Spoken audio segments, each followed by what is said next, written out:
Hey everyone, Crow here, and if you're a regular viewer of this channel, you probably have noticed that I've been regularly playing and posting videos of Magic Pixel's Zaccaria Pinball. If you're unfamiliar, the brief version is that Zaccaria was an Italian company that released electromechanical and solid-state tables in the 70s and 80s. Magic Pixel had acquired the license to recreate these tables digitally and have released digital versions of all of these electromechanical and solid-state tables, in addition to retro versions, which are reimaginings of these tables as if they've been made in the 40s and 50s, and remake versions, which are reimaginings of these tables as if they've been made in the 90s and early 2000s. Now, I've been playing on Steam, but within the last year, the game has been released on the Nintendo Switch and the Xbox One. Now, some may remember there used to be a version on Android as well, but at some point in time, the game was removed from the Google Play Store because, well, apparently they didn't like the image on the back box used for the Farfalla table, which I find hypocritically hilarious because you could do a Google search for it and it shows up in the image results.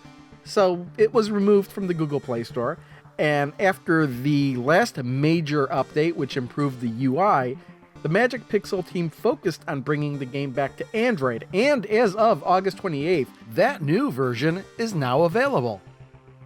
And in case you're wondering, the iOS version never disappeared, but it's still on iOS, but it is still the older version, and it may be possible that may be getting the UI update as well.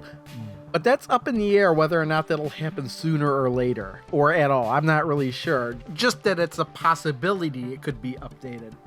But before I start talking about the game itself, I feel the need to preface all of this by saying that I don't usually play a lot of games on my phone. Though that is changing somewhat as I've gotten into playing Williams Pinball from Zen Studios in recent days, and I used to play the mobile version of Farsight Studios' The Pinball Arcade. So I'll be using those games as a primary basis for my comparison.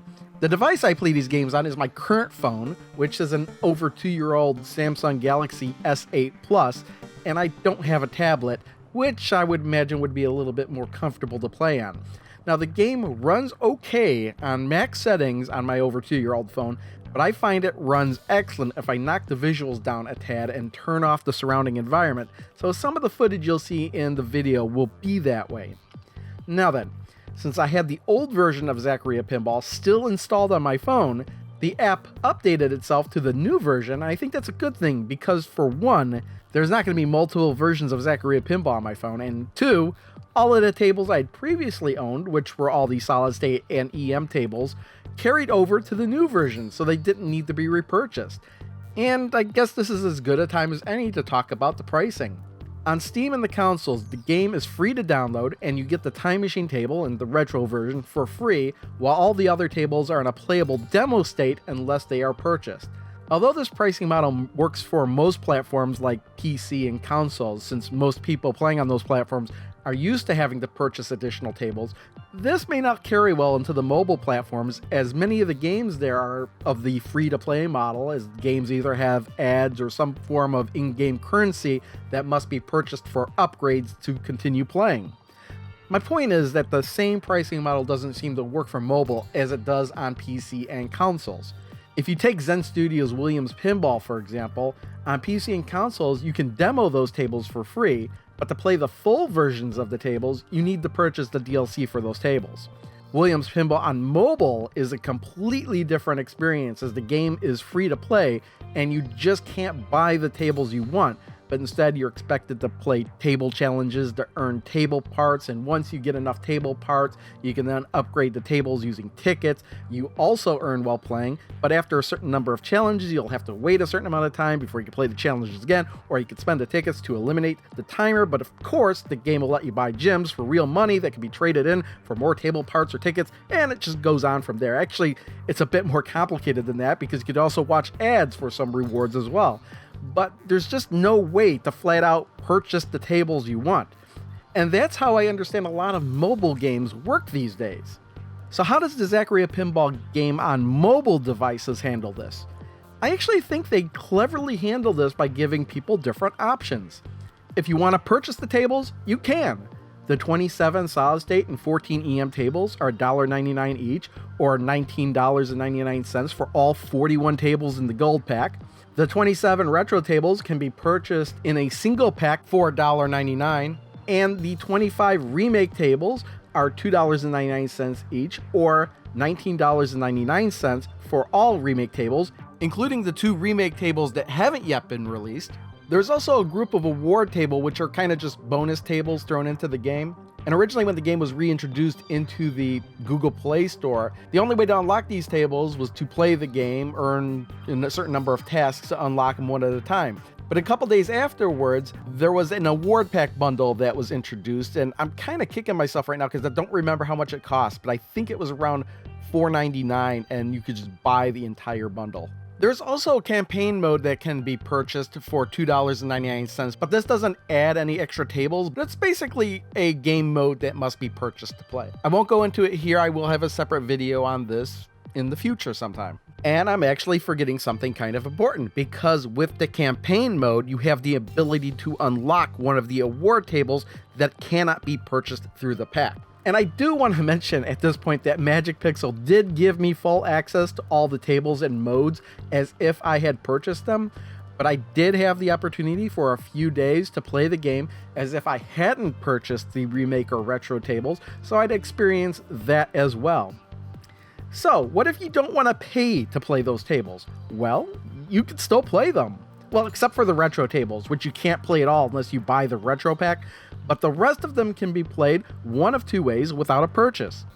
You could choose to play a one-ball game, or you can watch an advertisement beforehand and play a full game and even compete on the leaderboards that way. Even the game's multiple play modes can be played for free, given that you watch an ad first.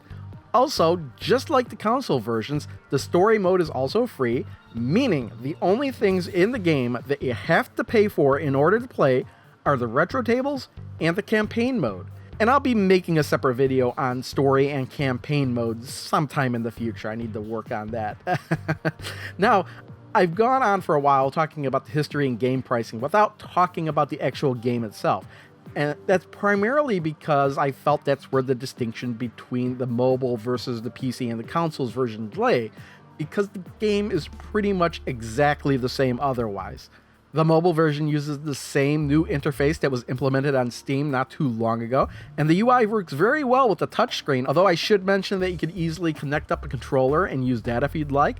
And surprisingly, I was actually able to plug a keyboard into my phone and use that to play as well. That's how similar this is to the Steam version. All the same options are present, from adjusting lighting, custom camera angles, the arcade simulation and user physics adjustments, and even the same adjustments to the room decor, what's outside, the weather even, are here as well. By rotating the phone or tablet, you can even play in portrait or landscape mode, whatever's more comfortable for you. The only thing really missing from this mobile version is the online multiplayer mode and the virtual reality mode, but I've been told that it's possible that the VR support could be added in the future. The only problem I really have is in the control department, and that's nudging, but that's a problem I have with all phone-based pinball games.